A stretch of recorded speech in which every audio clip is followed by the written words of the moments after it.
Hello friends, welcome to my channel. दोस्तों, पितृपक्ष आरंभ हो चुका है और सभी के घरों में पितरों के लिए कुछ ना कुछ दान पुण्य श्राद्ध वगैरह किए जाते हैं, ब्राह्मण भोज कराए जाते हैं।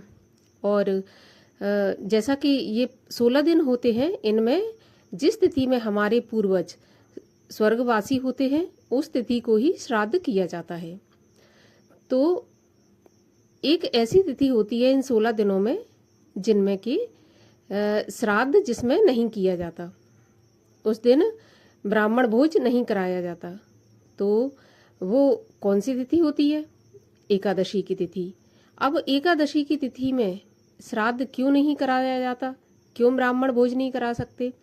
और यदि हम कराना ही चाहते हैं, एकादशी वाले दिन ब्राह्मणों को भोजन कराना चाहते हैं, उसी दिन श्राद्ध करना चाहते हैं, तो कैसे कर सकते हैं? तो आज की वीडियो में मैं आपसे इसी बारे में बात करने वाली हूँ कि यदि आपके किसी पूर्वज का जो दिन है जिसको कहते हैं श्राद्ध है, यदि वो एकादशी के दिन पड़ता है तो क्या हमें उस दिन श्राद्ध करना चाहिए या नहीं करना चाहिए? और करना चाहिए तो हम कैसे कर सकते हैं, किस प्रकार से कर सकते हैं कि हमें उस श्राद्ध का पूरा फल प्राप्त हो और हमारे पूर्वजों तक जो भी हम भेंट पहुंचाते हैं वो आसानी से पहुंच जाए। तो वीडियो में अंत तक बने रहिए और यदि वीडियो अच्छा लगे तो वीडियो को लाइक करके शेयर करके चैनल को भी सब्सक्राइब कर लीजिए।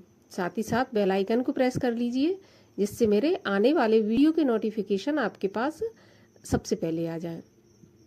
तो देखिए, जो 16 दिन में एक तिथि आती है एकादशी तिथि, उस दिन वैसे तो श्राद्ध नहीं करना चाहिए। श्राद्ध जो है एकादशी वाले दिन वर्जित माना जाता है। लेकिन यदि हमारे पूर्वज एकादशी वाले दिन ही इस संसार को छोड़ के गए हैं तो हमें क्या करना चाहिए? तो देखिए, सबसे पहले तो हम ये जानते हैं कि एकादशी वाले दिन श्राद्ध क्यों नहीं किया जाता, क्यों ब्राह्मण भोज नहीं कराया जाता। तो हमारे शास्त्रों के अनुसार जो एकादशी तिथि होती है उसमें अन्न खाना वर्जित माना गया है। ये सभी जानते हैं कि एकादशी में अन्न में पाप का वास होता है और उस दिन हमें अन्न का पूरी तरह से त्याग करना चाहिए। और जब हम श्राद्ध करते हैं और भोजन बनाकर ब्राह्मण भोज करवाते हैं तो हम उसमें अनाज का उपयोग करते हैं।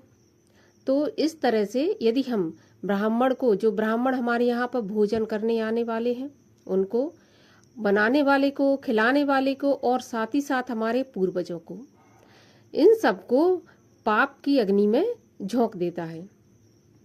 इसीलिए एकादशी के दिन हमें श्राद्ध करने की मनाही की जाती है।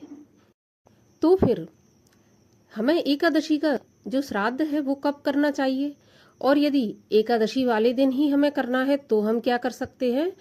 तो देखिए, यदि आप एकादशी वाले दिन का श्राद्ध करना चाहते हैं तो वो श्राद्ध हमेशा द्वादशी में किया जाता है। द्वादशी वाले दिन अगर हम श्राद्ध करते हैं तो वो श्राद्ध हमारे पितरों तक पहुंच जाता है। जो भी हम करते हैं दान पुण्य वो पहुंच जाता है। लेकिन यदि आप चाहते हैं कि हमें तो उसी दिन करना है, एकादशी वाले दिन हमारे पूर्वज गए हैं तो उसी दिन हमें करना है, तो आप क्या कर सकते हैं? तो देखिए, अगर आप उसी दिन करना चाहते हैं तो आप ब्राह्मण को भोजन कराने की बजाय, अन्न खिलाने की बजाय आप उनको फलाहार खिला सकते हैं। इसमें अन्न छोड़कर बाकी सब फल होते हैं, ड्राई फ्रूट होते हैं, ये सब खीर बना के खिला सकते हैं, साबूदाने की या मखाने की। इस प्रकार से आप कर सकते हैं जो एकादशी वाला श्राद्ध होता है। नहीं तो यदि आप पूरे भोजन कराना चाहते हैं तो फिर आप एकादशी वाले श्राद्ध को द्वादशी वाले दिन कर सकते हैं और द्वादशी वाले दिन ही करना चाहिए। क्योंकि जाहिर सी बात है, ना हम चाहेंगे कि हमारे पितृ नरक की अग्नि में जाएं या पाप उनको प्राप्त हो। क्योंकि यदि हम एकादशी वाले दिन ब्राह्मण को अनाज खिलाते हैं, भोजन कराते हैं, तो हमें भी पितृदोष लगता है।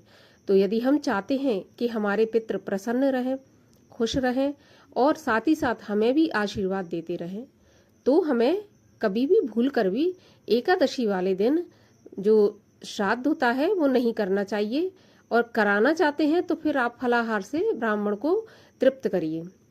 ऐसा फलाहार खिलाइए आप कि ब्राह्मण पेट भर कर जाए, तृप्त होकर जाए। ऐसा नहीं कि ब्राह्मण भूखा रह गया और आप सोचते हैं कि हमने श्राद्ध कर दिया, तो ऐसा नहीं है।